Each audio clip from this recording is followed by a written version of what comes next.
So, Jordan, you were speaking a moment ago about the sort of lack of meaning that people are looking for, particularly young men. And it really is a big thing that young men seem to have lost meaning. Postmodernism killed the scientific rationalist world. And the postmodernists have decided to substitute for that a certain utopian vision of the remolding of American society in terms of what they call equity, but really amounts to tribal dynamics.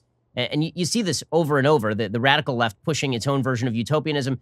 Classical liberals have been wrong-footed, I think, by the need for something more fulfilling, which is why classical liberalism always relied on an unspoken assumption that you were going to find meaning in your family, you were going to find meaning in religious community, you were going to find meaning in bettering your social life outside of government. But when that unspoken understanding just dissipated, when religion started to fall apart, all that was left was, well, let's just be rational with one another. There's not much inspiring there. And I think that's why you see that across the board, a drive toward irrationalism, a certain level of romanticism dominating the society to the point where irrationalism is much more prized than rationalism. If you make a rational point, if you cite data, very often this is now considered not only impolitic, but damaging and dangerous.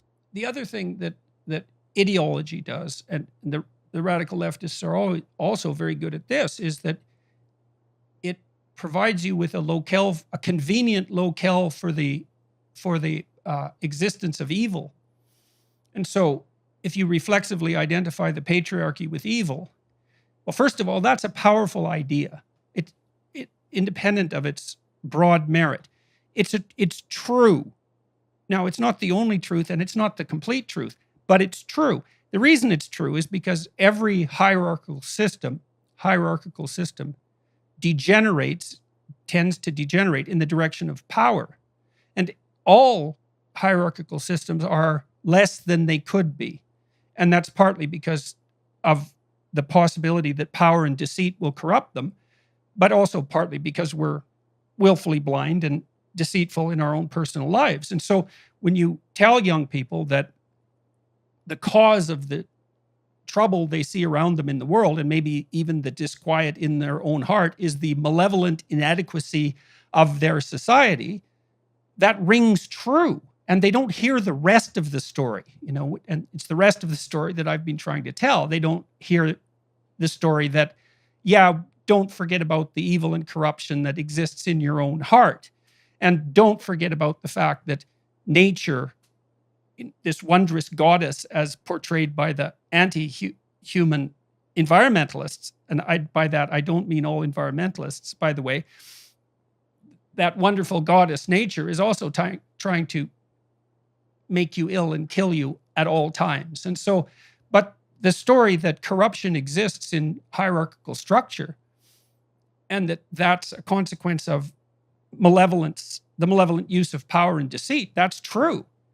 So it's very motivating, especially if you're young and you're looking for an adventure. Now, it's also too convenient, which is one of its tremendous dangers, because unless you're taught to look within and identify the malevolence there as the primary moral obligation, then you now have an excuse and a moral justification to take out all of your negative emotion, your hostility, your resentment, everything about you that's unexamined on the demonic enemy. And of course, that degenerates with extraordinary rapidity, as we've seen over and over and over.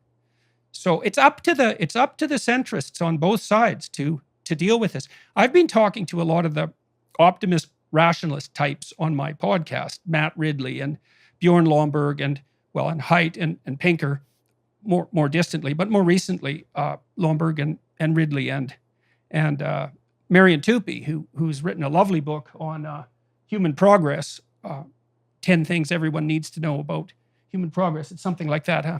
Anyways, one of the things we discussed consistently was the difficulty in promoting the message that all three of these men are very aware of, which is that from a material perspective, in terms of absolute privation, worldwide, humanity is way better off on virtually every dimension you could possibly measure than ever. And most of that improvement has occurred in the last 40 years, and it's been revolutionary in its speed. And no one knows this. And so it's very important to try to think through why that is. Like, that's such a positive message. Now, I talked to Russell Brand about this, and I'm bringing him up for a reason. He's a lefty by temperament and by heart, and his first objection, but he's very thoughtful and quick. His first objection, I pointed out all this data showing that by every possible objective measure, everything is way better than it was certainly 100 years ago, but certainly even 20 years ago, even on the environmental front in the main. And he said, well, what about disparity of distribution? So there's the problem of absolute level of wealth, let's say.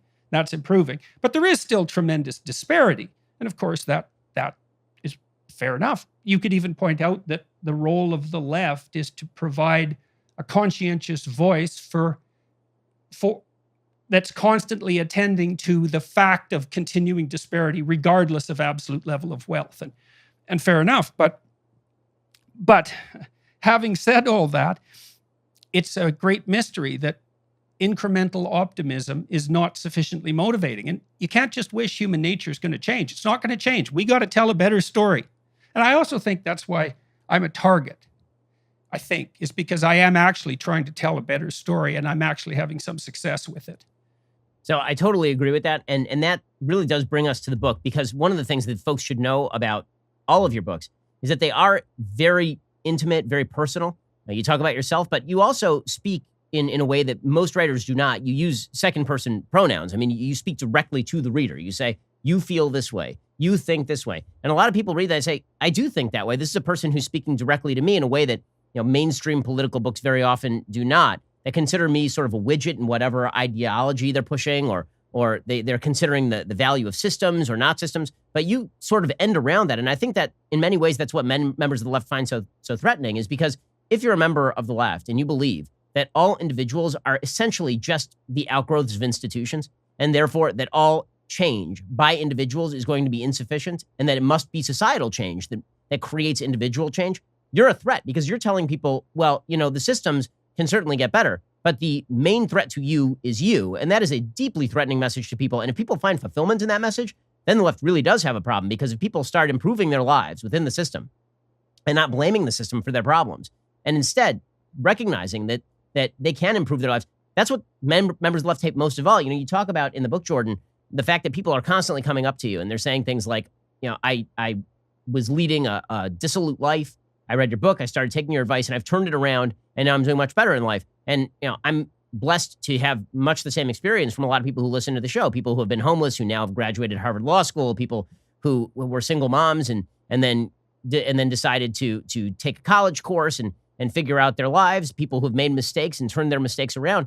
And to me, those are inspirational stories. I think that because those inspirational stories exist, that I think is why people find you to be such a threat. It's because so many people are inspired by the stuff that you say and change their life individually without putting all of their ire and focus on a system that the left is mainly focused on tearing down.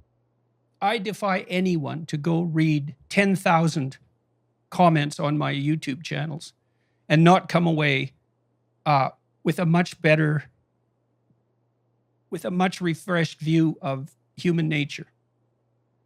The comments are, in the main, unbelievably positive, and not in a naive sense. They're positive in a thoughtful sense and in a communal sense, because the people who are making comments on the lectures are also commenting on each other. And there's ideological babble on both sides. I would say that's probably 5% of the comments.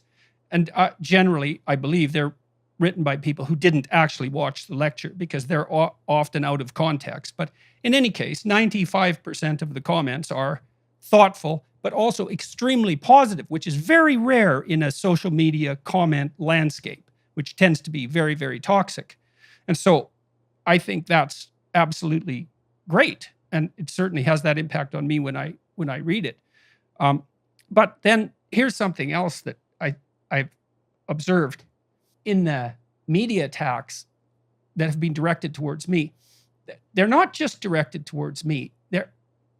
First, they're directed to who they think I am. So that's kind of interesting to begin with. But more than directed to me, and more perniciously, is that they're directed to those who are hypothetically following me. Now, I don't regard myself as someone with followers. I regard myself as someone with viewers, listeners, and readers.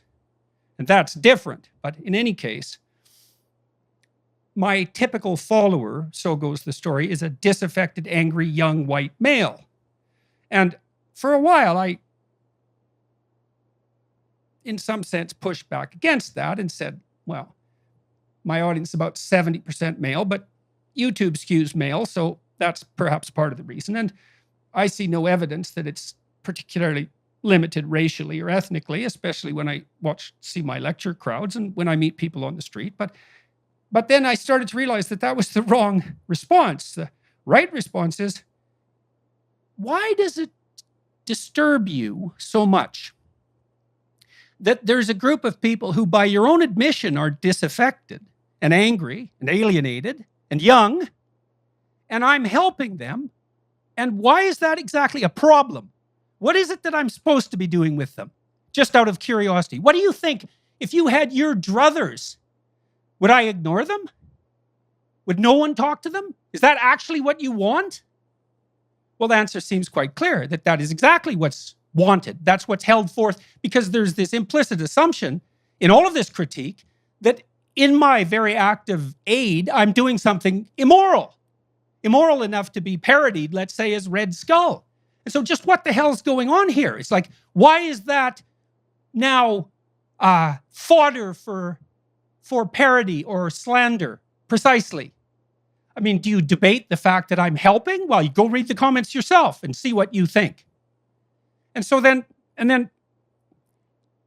I thought about that a bunch too. I thought, well, what is it with men, the men that I'm speaking to, let's say? Why are they responding positively? Why do they come to my lectures, the biblical lectures even, which is very surprising, right? Because what the hell are men doing at a biblical lecture, especially young men, especially when they could go do anything else and they have to pay for it? It's like, what are they doing coming to this lecture? Well, if the patriarchy is an evil tyranny, then the appropriate attitude towards any male ambition is to not treat it as ambition, but to treat it as nascent drive to tyrannical power, which is certainly what Foucault would recommend, for example, or Derrida, because it's all power.